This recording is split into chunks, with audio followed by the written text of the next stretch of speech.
We're going to be looking today at the Gospel of John. It's a book that is rich with friendship and betrayal, with light and darkness, and with life and death.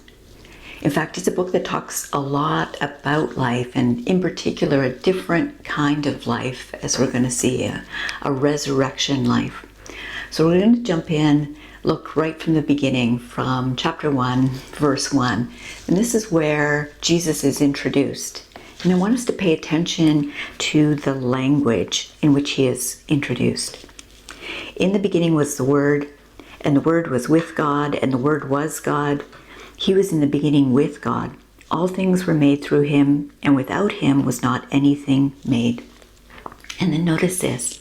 In him was life, and the life was the light of humanity. In him was life, and that life was the light of humanity.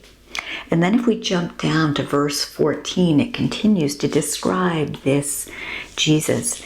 And the Word became flesh and dwelt among us, and we have seen his glory. Now that word seen in some translations is actually translated, we beheld his glory. We saw or we beheld his glory. Glory as of the only Son from the Father, full of grace and truth. Now that word beheld is really interesting. It's important in this context because it comes from the language of theater. And it refers to someone stepping onto a stage, or perhaps more aptly, into an arena in which people were able to look at them from all sides. Now, certainly in Jesus' day, theater was anything but polite. People were booed off stages. Things were thrown at them. They were pulled off the stage. And so the idea here is that Jesus intentionally came and put himself onto the stage or into the arena of life so that he could be observed from all sides. But knowing that he would also be poked and prodded and mocked and misunderstood, and eventually killed. And so this is a really important piece for us to keep in mind as we're thinking about this passage that we're going to jump into in just a moment. Now later on in this same chapter, in chapter 1, some disciples begin to follow Jesus. And when he turns and sees them following him, he asks them this really important question. He asks them, what is it that you're seeking? And then before they even have a chance to answer, he says, come and see. This is a come and see book. It is meant to be entered into as many times in as many ways as possible so that we come and see Jesus from many different sides. It's a book that's meant to be entered into with our deepest questions. What is it that we are seeking? Peter Cameron once said, to be human is to hunger. What is it that you are hungry for? What is it that you are seeking? Jesus understands those longings. He became fully human. He understands what it means to desire deep relationship, to crave meaning, perhaps even to long for a second chance. That's what the Gospel of John is all about. It is a come and see book. You know, we see Jesus through these pages engaging with his followers, his disciples, by taking them out into the hills to chat in informal settings, by attending big weddings and sitting beside the sea and having deep conversations. We see him in people's homes. This is a deeply relational, come and see, come and have a conversation kind of book. And as the disciples went with him on this journey to all of these places and observed him from so many different angles, they became captivated by him. As, to be honest, I have, as I've spent time in this book as well. But wherever we're at today, whether we feel captivated or curious or perhaps critical or cautious, The Jesus of the Gospel of John invites us to come and see, to bring our deepest longings, our deepest questions, and to enter into this amazing story. Now, if you've been following along in this series, you'll know that we're talking about the name of God, and in particular, the name of God, I Am. This is the name that God gave when making covenant with humanity. It's the promise-keeping, relationship-building, way through the wilderness name of God. It's the name that is so life-filled that it is spoken in the original Yahweh with breath sounds, with a breathing out and breathing in sound. And yet it was considered so sacred and holy that for many generations, the people of God dared not breathe this name aloud. It's a name that is so simple that children use this language every day. I'm hungry, I am tired. And yet it is also so profound that scholars are still trying to understand what it means. God says, I am. I am who I am. I will be who I will be. I am consistent in a world that is not, in a world that is changing, in a world that is complex. In the Gospel of John, Jesus introduces himself using this very same language, this I am Yahweh language. In fact, he uses it 7 times, as you may know, and each time he gives like a different angle so that we can see him on the stage in a different light. I am the bread of life. I am the light of the world. I am the way, the gate, the shepherd. All these beautiful and powerful word images. And today we're going to be looking at the 5th of these word images. I am the resurrection and the life. In many ways, it's like a capstone to the others, and it's also perhaps in many ways most difficult to wrap our minds around. But each of the other I am statements, as you may have noticed, have specific connection to life that makes sense to us. We eat bread so that we can live. We need light so that plants can grow. But the resurrection life, that feels like a bit of a stretch, doesn't it? And on top of that, to think about resurrection means to also think about what comes before. It means to think about loss. Whether loss of a loved one, or a relationship, or a dream. It means to reflect on pain, and disappointment, and discouragement, and perhaps disillusionment. Perhaps you've experienced some of that. You know how much it hurts, and you know how much it changes you. But somehow, in the economy of God, and I don't mean to take any of our pain lightly, just the opposite. But somehow in the economy of God, unless a grain of wheat falls into the ground and dies, it remains alone. But if it falls into the ground, a miracle happens, and from it there is fruitfulness. So let's flip open, if you have a Bible with you, to John chapter 11, because I'd love for us to take a look at a very particular story here. John chapter 11 is a story of small words and big concepts. It's a story of little letters and great reversals. John chapter 11. This is a story of Mary and Martha and Lazarus, some of Jesus's best friends. And in this story, we see that Lazarus becomes ill, and Jesus hears that he has become ill, but he does nothing. He waits. He intentionally waits. And he waits so long that Lazarus actually passes away. And then, once he hears that this has happened, now he and some of the disciples go to the home of Mary and Martha. And we're going to jump in at verse 20. So when Martha heard that Jesus was coming, she went and met him. But Mary remained seated inside the house. Martha said to Jesus, Lord, if only you had come, if only you had been here, my brother would not have died. But even now I know that whatever you ask from God, God will give to you." Jesus said to her, "Your brother will rise again."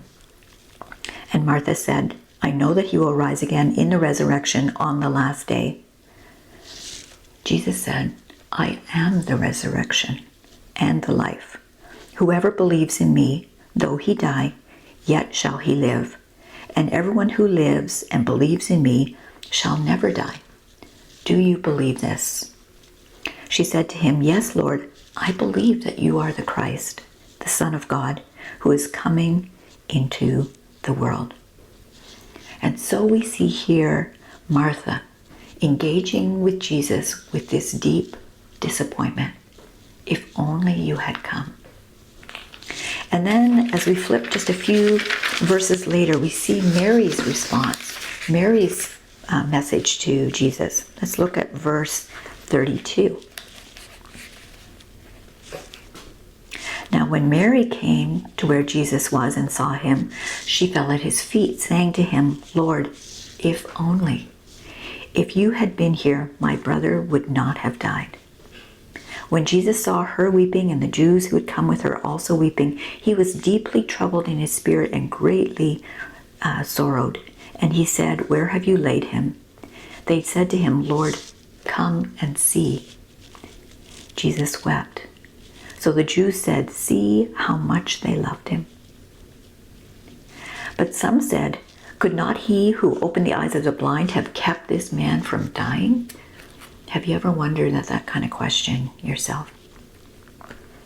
As N.T. Wright, the theologian, says, both Mary and Martha ask the same thing.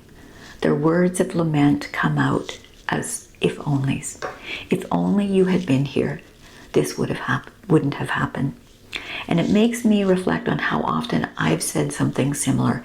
If only I had done that differently. If only God had intervened. If only that hadn't happened. If only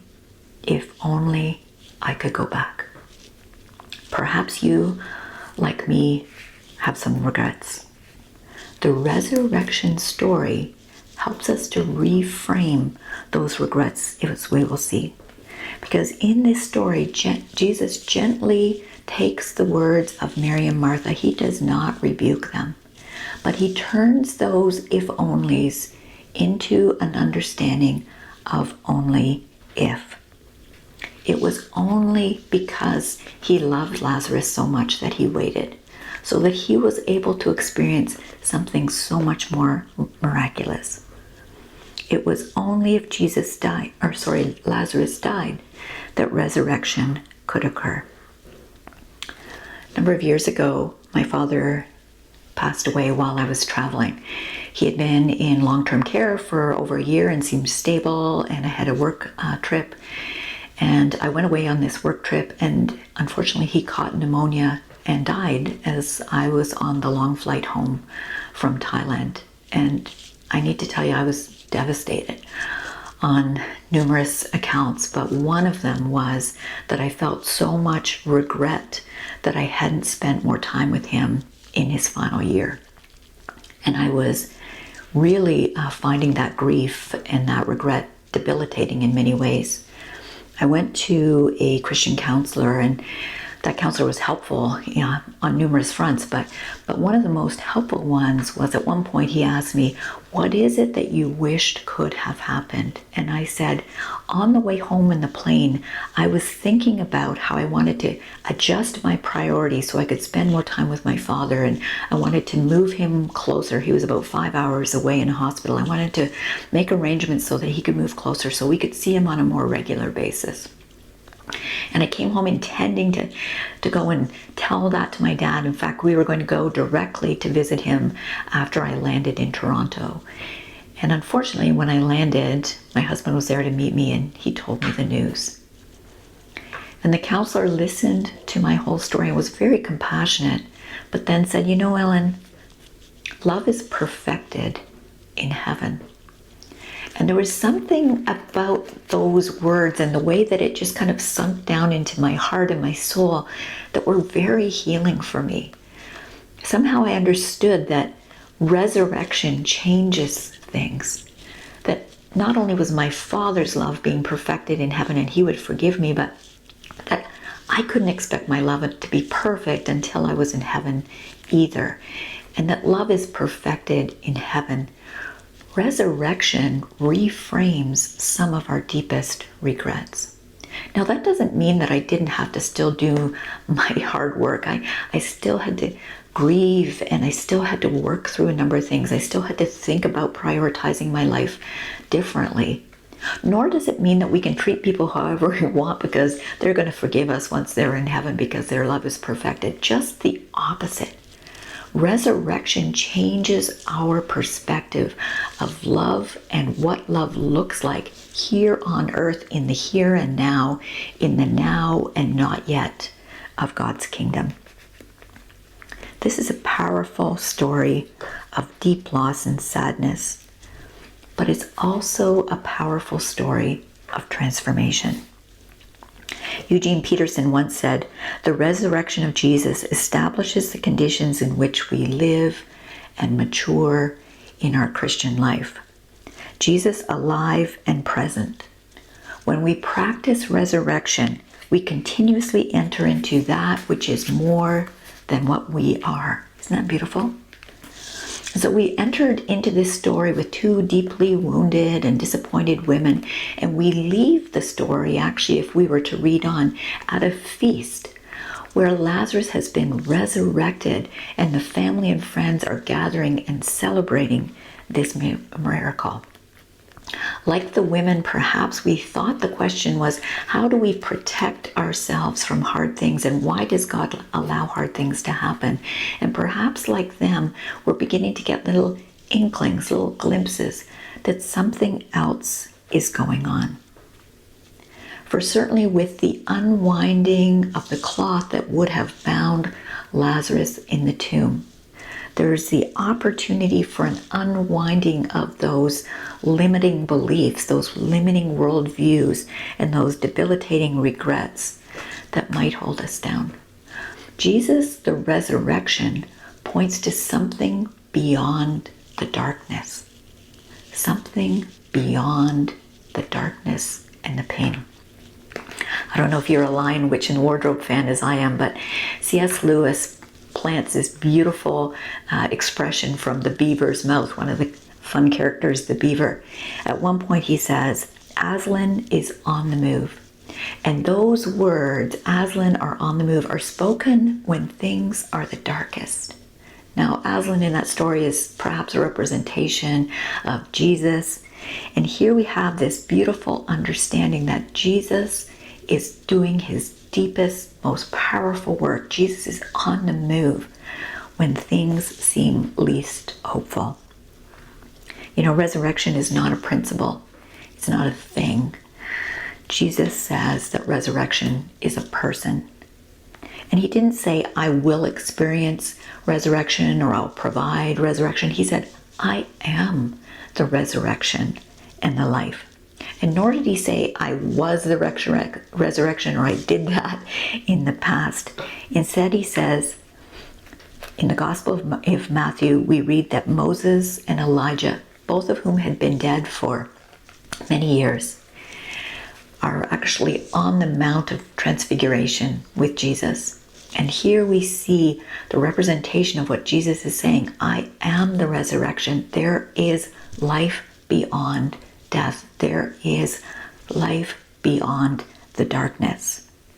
And here we have these two men, dead thousands of years, who are standing on actual ground. Moses, who was never allowed to complete his life's work of stepping into the promised land, now on the ground of the promised land.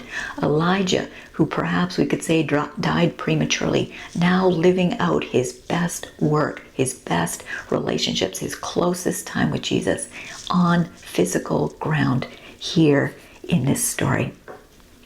Jesus, the resurrection, re-envisions our sense of reality, our perspective about what life really is, and the thin veil between what we're experiencing now and the now and not yet of God's kingdom.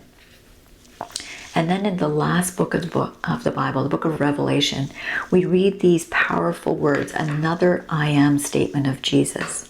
He says, I am the living one. I was dead, and behold, I am alive forever and ever. Jesus, the resurrection, is also Jesus, the I am the living one. That's pretty mind-blowing when you think about it. Jesus, the resurrection, reframes our regrets, helps us to re-envision reality. And Jesus, the resurrection, points beyond the darkness. No wonder every Easter morning, hundreds of thousands of people proclaim, Christ is risen. Christ is risen indeed. Christ is risen. Christ is risen indeed. Hallelujah.